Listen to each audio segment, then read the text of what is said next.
Ya, baik, salam saudara yang terkasih dalam kasih Tuhan kita Yesus Kristus. Selamat malam, salam jumpa kembali. Minta maaf saudara, tadi siaran kita mesti terputus karena suara saya tidak terdengar dengan baik. Ya, saudara, saya berharap kali ini suara saya sudah dapat didengar dengan lebih jelas sehingga firman Tuhan ini dapat diseberangkan dengan lebih baik lagi. Baik Bapak Ibu Saudara, ya saudara yang mungkin tadi sempat jeda keluar, boleh kembali masuk untuk kita sama-sama akan mendengarkan firman Tuhan. Baik, sekali lagi, saudara, kita berdoa dan kita akan menyerahkan jam pemberitaan pada malam hari ini. Bapa di sorga, kami bersyukur buat malam diberkati ini karena Tuhan izinkan untuk kami kembali belajar firman Tuhan di dalam program acara Sorga dalam Berita. Dan hari ini kami masuk pada bagian yang kedua. Tuhan bicaralah, nyatakan apa yang menjadi bagian pesan sorgawi sehingga kami semua boleh diberkati Tuhan, baik yang menyaksikan lewat tayangan live streaming di Facebook, di fanspage ini, bahkan juga yang mengikuti lewat channel YouTube. Tuhan berkati. Terima kasih Tuhan, kami berdoa dan kami bersyukur dan kami sambut firman Allah dalam nama Tuhan Yesus Kristus. Amin. Baik Bapak Ibu Saudara yang terkasih dalam Tuhan kita Yesus Kristus, ya silakan boleh Anda bagikan sekarang, share apa yang saya akan sampaikan buat kita pada malam hari ini. Di thumbnail kita, saudara bisa lihat tema yaitu rajin versus setia. Rajin versus setia. Dan di bagian kolom atas saya menulis bahwa saya akan membahas 4 tanda atau 4 ciri orang yang setia. Sebelum saya akan bicara tentang kesetiaan atau 4 ciri orang yang setia, saya ingin mendahului dengan pernyataan sesuai dengan 2 kata di dalam tema kita pada malam hari ini, yaitu rajin dan setia. Apa sebenarnya arti dari kata rajin itu? Saudara, di dalam Kamus Besar Bahasa Indonesia, kata rajin artinya sesuatu yang dilakukan dengan sungguh-sungguh, giat, terus-menerus. Ya, itu arti dari kata rajin. Sementara kata setia itu berarti tetap atau teguh, ya. Tetap atau teguh itu arti kata setia. Nah, 2 hal ini adalah sama-sama penting di dalam kehidupan kekristenan kita. Dan saudara, Alkitab memberi pernyataan yang jelas tentang kedua hal ini. Yang pertama tentang kerajinan, misalnya Paulus pernah berkata di dalam suratan Roma pasal yang ke-12 ayat yang ke-11, ada sebuah peringatan buat kita, orang-orang yang telah bertobat, orang-orang yang telah mengalami pembaharuan di dalam Kristus Yesus. Dikatakan, hendaklah kerajinanmu jangan kendor, biarlah rohmu menyala-nyala dan layanilah Tuhan. Bahkan juga secara implisit banyak ayat di dalam Alkitab juga yang mengatakan tentang kerajinan kita. Tidak boleh kendor, kita tidak boleh malas. Misal contoh di dalam Amsal pasal 6 ayat 6. Di sana dikatakan, hai pemalas, pergilah kepada semut dan perhatikan lakunya dan jadilah bijak. Nah saudara, itu tentu bicara tentang bahwa orang Kristen, anak Tuhan harus rajin, harus melakukan sesuatu secara terus-menerus, secara giat. Nah, saudara yang diberkati Tuhan, sementara setia atau tetap teguh pun demikian. Ada banyak ayat di dalam Alkitab yang mendukung tentang bicara soal kesetiaan. Misalnya, di dalam kitab Amsal pasal yang ke-19 ayat yang ke-22. Di sana dikatakan bahwa sifat yang diinginkan oleh seseorang itu adalah kesetiaannya. Ya. Lebih baik orang miskin daripada orang yang bodoh, orang yang tidak setia, pembohong, saudara. Ya. Itu dikatakan dalam kitab Amsal pasal yang ke-19. Sementara juga di dalam kitab Amsal pasal 20 ayat 6 juga di sana dikatakan hal yang serupa, sifat lebih baik, di sana dikatakan apa? Ada banyak orang menyebut dirinya baik hati, tetapi orang yang setia siapakah yang menemukannya? Ya, saudara. Ini jadi kesetiaan itu adalah sesuatu yang sangat penting juga di dalam hidup kekristenan. Namun saya ingin mengkolaborasikan kedua hal ini mengenai kerajinan dan juga kesetiaan. Apa perbedaan mereka? Nah, saudara, kalau bicara tentang kerajinan, itu adalah sebuah tindakan kerja yang dilakukan terus-menerus, saudara, bukan karena ada sebuah situasi, bukan karena ada sebuah kondisi tertentu. Ya, jadi ini kita tidak bisa tafsirkan ini situasi apa. Ya. Karena itu, saudara, kerajinan itu sifatnya adalah tidak mutlak. Ya. Ada orang yang, saudaraku, kelihatannya rajin, tetapi saudaraku itu tidak bisa berlangsung lama. Itu tidak bisa berlangsung terus-menerus. Hanya dalam tempo waktu tertentu, dalam sebuah situasi, dalam sebuah keadaan yang mendukung dia, yang baik-baik saja. Maka kelihatan bahwa orang itu rajin. Nah, sementara kata kesetiaan, saudaraku, itu bicara tentang sebuah ketetapan hati, keteguhan. Dan ini tentu menyangkut erat dengan, saudara, sebuah keadaan atau situasi. Jadi, saudara, orang yang tetap, orang yang teguh hatinya, orang yang setia hatinya, ini bukan hanya saja pada situasi-situasi yang menyenangkan. Bukan hanya pada situasi-situasi yang tertentu saja, saudara. Dalam keadaan-keadaan yang dalam tanda kutip itu baik.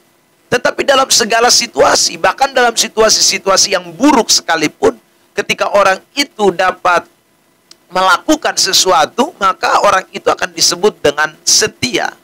Orang itu akan bisa disebut dengan setia. Nah, karena itu dua hal ini perlu kita kolaborasikan bersama. Rajin dan setia. Orang Kristen tidak boleh hanya pada posisi rajin. Tapi orang Kristen harus juga memiliki kesetiaan. Sebab kalau hanya kerajinan, saudara, maka bisa saja pada situasi tertentu Anda akan bisa mundur, Anda bisa lari, Anda bisa tidak lagi melayani, Anda bisa jadi orang Kristen yang tidak sungguh-sungguh di dalam Tuhan, ya.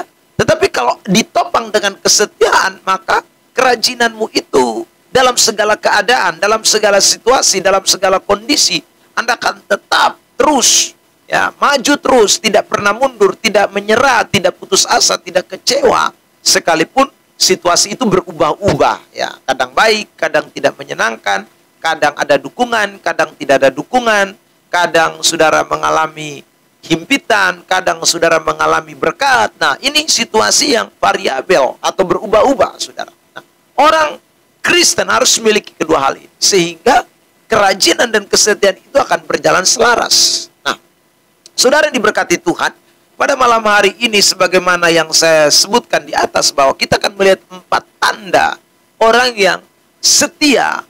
Dalam hal ini adalah orang yang rajin, setia dan rajin. Orang yang setia dan rajin. Atau boleh saya katakan begini, kalau orang itu setia pasti rajin, tapi orang yang rajin belum tentu setia. Nah, ayat yang akan saya angkat adalah kitab Wahyu, pasal yang kedua, saudara. Ayat yang ke-8 sampai dengan ayat yang ke-11. Kitab Wahyu pasal 2 ayat 8 sampai 11. Perhatikan saya bacakan. Dan tuliskanlah kepada malaikat jemaat di Smyrna. Inilah firman dari yang awal dan yang akhir, yang telah mati dan hidup kembali. Aku tahu kesusahanmu dan kemiskinanmu, namun engkau kaya, dan fitnah mereka yang menyebut dirinya orang Yahudi, tetapi yang sebenarnya tidak demikian. Sebaliknya mereka adalah jemaah iblis. Jangan takut terhadap apa yang harus engkau derita. Sesungguhnya iblis akan melemparkan beberapa orang dari antaramu ke dalam penjara, supaya kamu dicobai dan kamu akan beroleh kesusahan selama 10 hari. Hendaklah engkau setia sampai mati, dan aku akan mengaruniakan kepadamu mahkota kehidupan. Siapa bertelinga, hendaklah ia mendengarkan apa yang dikatakan Roh kepada jemaat-jemaat. Barang siapa menang, ia tidak akan menderita apa-apa oleh kematian yang kedua. Bapak Ibu Saudara yang diberkati oleh Tuhan Yesus Kristus, jemaat Smyrna adalah salah satu jemaat dari 7 sidang jemaat yang tidak mendapatkan teguran atau celaan, ya. Ada jemaat Philadelphia, saudara, tetapi lebih saya menyoroti pada jemaat Smyrna yang tidak mendapat celaan. Jemaat Efesus mendapat celaan, jemaat Pergamus, jemaat Sardis, jemaat Tiatira, jemaat Laodikia. Tapi jemaat Smyrna ini adalah jemaat yang tidak mendapat cercaan, bahkan justru mereka mendapatkan pujian dari Tuhan. Nah, saudara diberkati, secara eksplisit kita menemukan tadi di dalam ayat yang ke-10. Di sana ada pernyataan, hendaklah engkau setia sampai mati, dan aku akan mengaruniakan kepadamu mahkota kehidupan. Dan kalau kita membandingkan ayat-ayat sebelumnya, maka kita menemukan bahwa jemaat di Smyrna adalah memang jemaat yang memiliki tipe kesetiaan.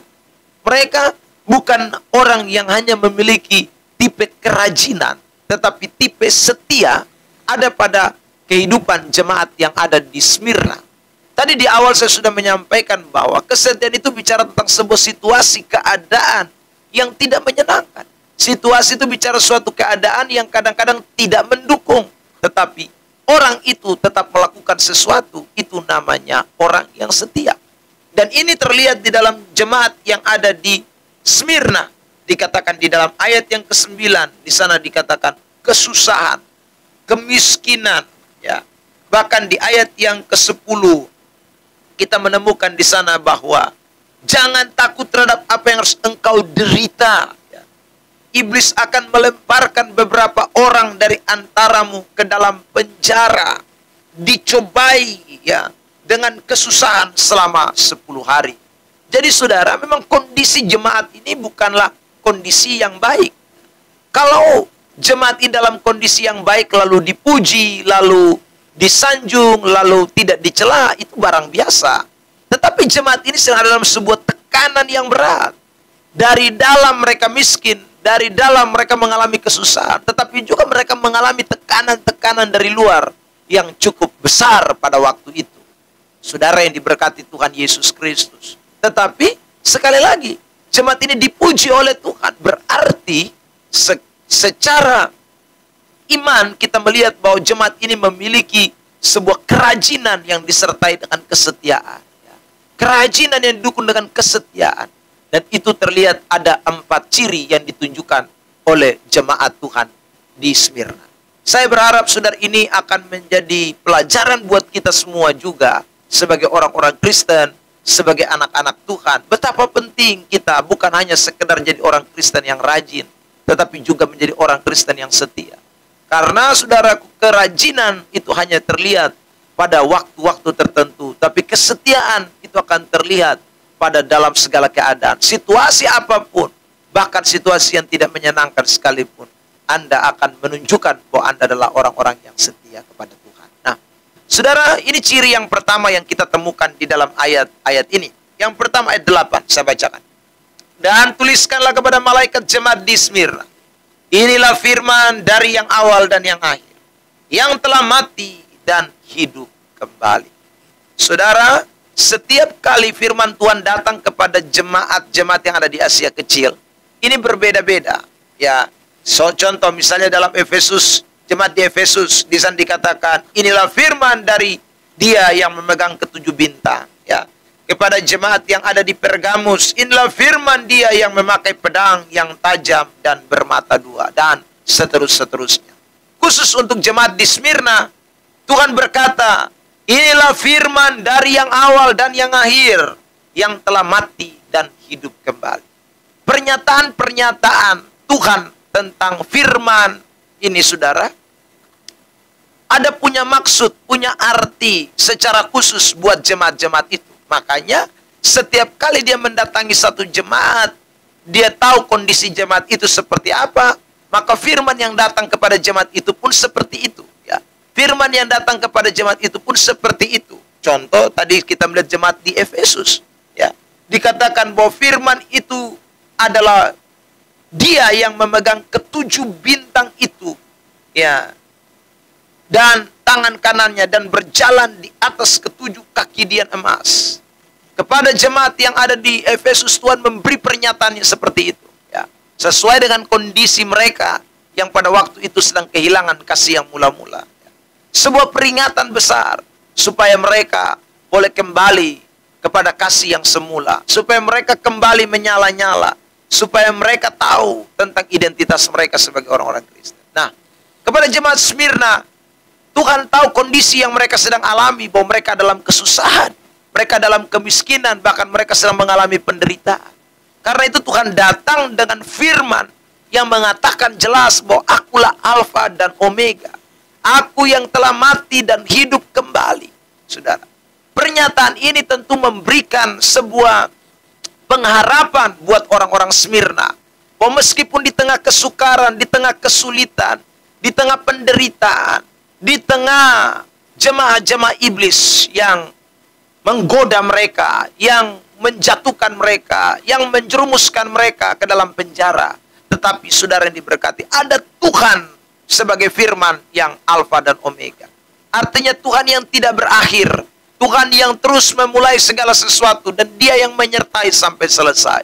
Tuhan yang mati dan hidup kembali, itu memberitahu kepada kita tentang kuasanya yang besar, tentang sesuatu yang luar biasa di dalam pribadi Allah.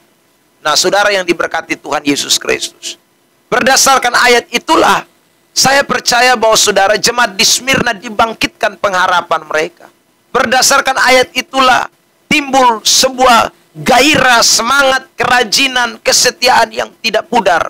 Sekalipun di tengah-tengah kesulitan, di tengah-tengah penderitaan, di tengah-tengah berbagai macam ancaman bahaya pada masa itu, mereka justru bangkit dengan pantang menyerah sebagai jemaat yang tahu bahwa Tuhan ada di pihak mereka. Tuhan memberikan pengharapan buat mereka.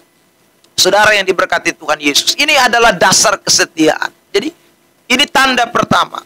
Kalau kita mau memiliki kesetiaan di dalam Tuhan, bukan hanya sekedar sebuah kerajinan, maka dasar ini harus menjadi penting dalam hidup kita. Ya. Pengharapan kita adalah di dalam Tuhan.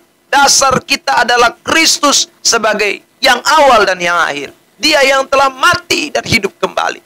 Ini dasar kesetiaan kita. Sehingga dalam situasi apapun, Bapak Ibu Saudara, kita tidak akan mundur, kita tidak akan goyah, kita tidak gampang menyerah. Karena dasar kita jelas. Pengharapan kita jelas. Pengharapan kita bukan pengharapan abal-abal. Pengharapan kita bukan pengharapan kepada manusia yang semu.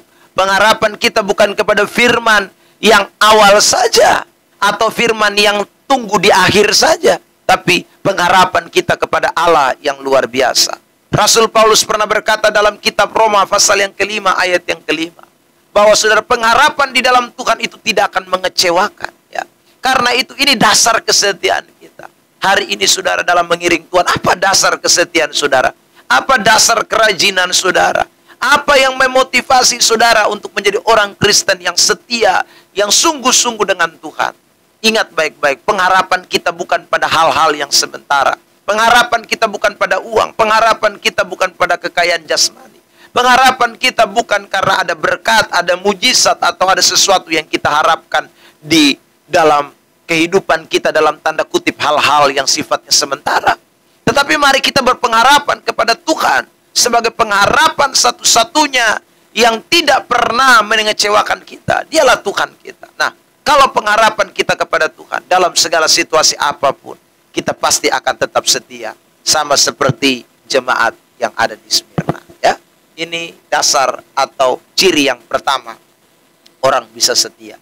Yang kedua, saudara, mari kita kembali kepada kitab Wahyu pasal yang kedua. Di sana dikatakan ayat yang ke-9, aku tahu kesusahanmu dan kemiskinanmu, namun engkau kaya. Nah, kalimat ini menjadi penekanan saya. Namun engkau kaya. Jadi saudara, secara jasmani, Alkitab berkata mereka susah, mereka miskin. Secara jasmani memang mereka ada dalam sebuah kekurangan, ada dalam sebuah keterbatasan. Tetapi ada pujian yang diberikan oleh Tuhan kepada jemaat ini, yaitu bahwa mereka kaya. Mereka kaya.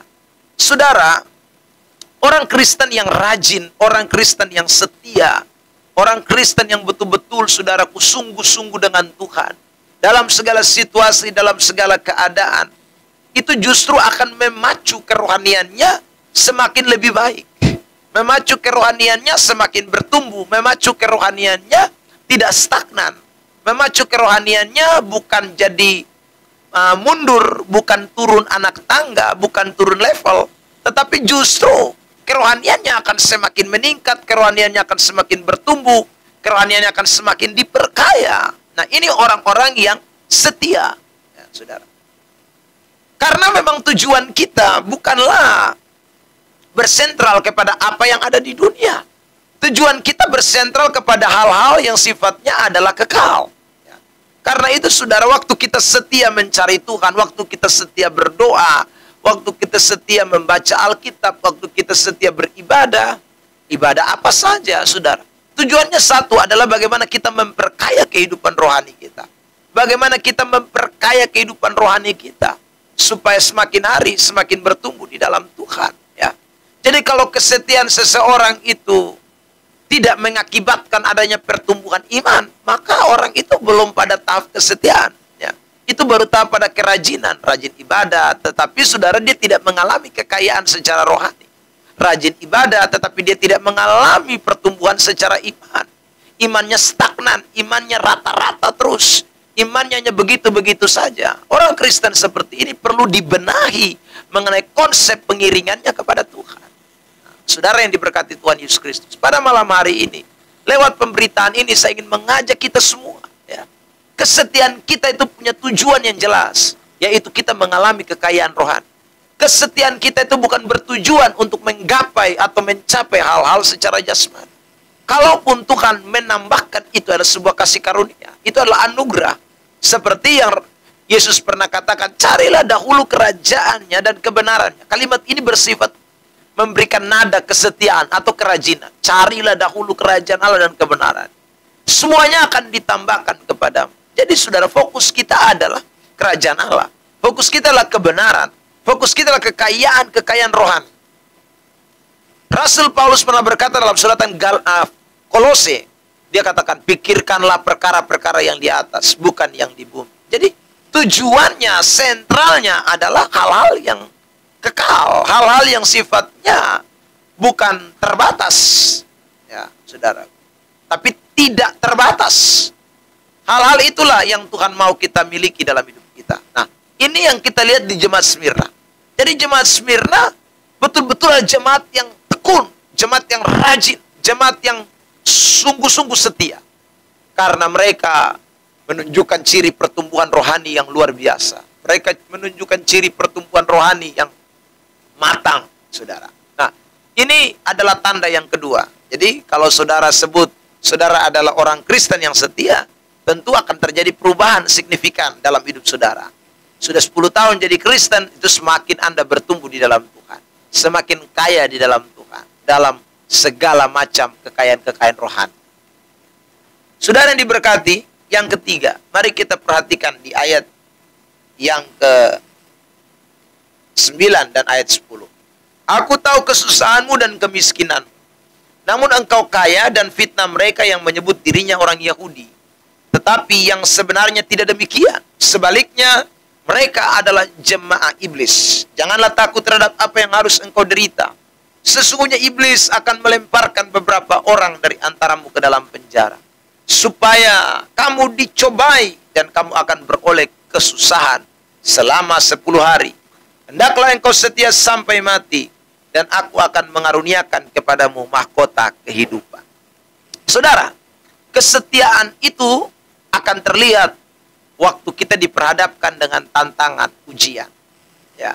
Kita perhatikan di dalam ayat ini, saudara, mereka menghadapi kesusahan, kemiskinan, mereka menghadapi penderita, bahkan mereka ditempatkan di antara jemaah iblis. Ini bukan gampang. Ini sesuatu yang berat. Ini sesuatu yang sukar. Tetapi orang-orang yang setia adalah orang-orang yang mampu menghadapi, melewati situasi-situasi yang demikian.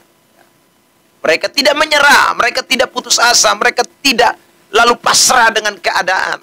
Tetapi saudara yang diberkati Tuhan, sesuai dengan apa yang firman Tuhan tadi katakan, jangan takut mereka. Ya. Mereka diberikan support, saudaraku, mereka diberikan sebuah dukungan yang luar biasa oleh Tuhan. Kamu harus setia sampai mati.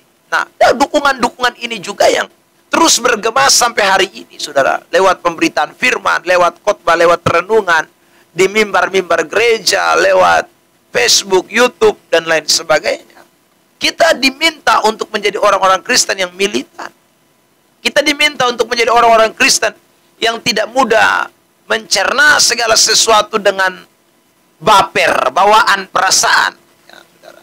Kita diberi Tuhan sebuah kekuatan pikiran untuk dapat, saudara, bertindak, untuk dapat keluar dari sebuah situasi. Ya. Ini adalah sesuatu yang penting, saudara. Sehingga kita tidak menjadi orang-orang Kristen, anak-anak Tuhan yang mundur di tengah jalan. Jadi kesetiaan kita itu terlihat saat kita di tengah-tengah ujian, di tengah-tengah persoalan, di tengah-tengah kesulitan, di tengah-tengah tantangan. Ya, kita tetap, saudara yang diberkati. Nah, itu adalah ciri orang yang setia. Jadi saya ulang ya, ciri orang setia, satu, dia berpengharapan, dasar pengharapannya Tuhan. Ciri orang yang setia itu dua. Saudara, ingat baik-baik, dia semakin kaya di dalam Tuhan. Kekayaan rohani itu akan semakin bertambah-tambah. Ciri yang ketiga, saudara, kalau orang itu adalah orang yang setia, situasi apapun boleh datang, keadaan apapun boleh datang, gelombang, badai menerpa hidupnya, tetapi saudara, dia akan terus maju. Dia tidak gampang mundur. Jadi tidak gampang cengeng, tidak gampang tersinggung, tidak gampang baper, bawaan perasaan. Itu orang yang setia. Ya. Tapi kalau sedikit-dikit, ya semuanya dinilai dengan perasaan, itu berat. Yang keempat, terakhir nih. Perhatikan, saudara. Ayat yang ke-11. Siapa bertelinga, hendaklah ia mendengarkan apa yang dikatakan Roh kepada jemaat-jemaat. Barang siapa menang, ia tidak akan menderita apa-apa oleh kematian yang kedua. Yang keempat, saudara, kita menemukan di dalam ayat 11, ada dua hal penting. Yang pertama, dikatakan siapa bertelinga hendaklah ia mendengarkan apa yang dikatakan Roh. Ini bicara soal respon kita. Respon kita terhadap firman. Respon kita terhadap Tuhan. Orang yang setia itu memang punya respon yang baik. Tetapi saudara, bukan hanya respon. Ayat yang ke-11 bagian B, di sana ditekankan begini. Barang siapa menang. Kata menang di sini menunjukkan bahwa respon itu dibarengi dengan sebuah tindakan nyata. Menang di sini tentu ada perlawanan. Menang di sini tentu pasti kita akan menghadapi perjuangan, saudara. Nah, orang Kristen yang setia, dia memiliki respon tanggapan terhadap Tuhan dan juga sekaligus mau bertindak, mau melangkah, tidak mengikuti keinginan dagingnya, tidak mengikuti kata-kata, saudara, keinginan dirinya, ya, suara hatinya, tetapi lebih kepada firman Allah, kepada saudaraku sesuatu yang harus dikalahkan. Karena hidup ini adalah sebuah pertandingan, saudara. Ya. Kalau kita menyerah, maka kita bukan orang yang setia. Kalau kita tidak mau berperang, kita tidak mau berjuang, kita tidak mau bertindak, kita tidak mau melawan, maka kita bukan orang yang setia. Karena itu pada malam hari ini, saudara yang diberkati Tuhan, dimanapun Anda sedang menyaksikan tayangan live streaming ini, respon Anda kepada firman itu sudah baik. Tapi lebih daripada itu, Tuhan membutuhkan tindakanmu yang nyata. Tuhan mau kita bukan hanya sekedar menyerah kepada keadaan. Kita bukan pasrah, ya. Kita bukan jadi orang Kristen yang ya wes apa adanya lah, sudah, ya saudara. Tapi coba Anda respon firman, mulai bertindak keluar dari zona-zona yang mengekang dirimu, zona-zona yang membuat Anda terkubur, yang membuat Anda mati, yang membuat Anda tidak bisa bergerak, berkutik. Itu kita mesti berani lawan. Saudara yang diberkati, Paulus pernah berkata dalam suratan Efesus pasal yang kelima, perikopnya tentang anak-anak terang. Di dalam bagian firman Tuhan itu, saya lupa ayat berapa, saudara, mungkin ayat 12 kalau saya tidak salah. Paulus mengatakan dengan jelas, bangunlah dari tidurmu, saudara. Kata bangunlah dari tidur itu menunjukkan bahwa kita membutuhkan, saudaraku, sebuah tindakan, bukan hanya sekedar respons, bukan hanya sekedar sebuah tanggapan terhadap panggilan Tuhan, tapi sebuah tindakan. Contoh-contoh lain yang kita bisa lihat juga pada waktu Yesus menyembuhkan beberapa orang yang sakit, saudara.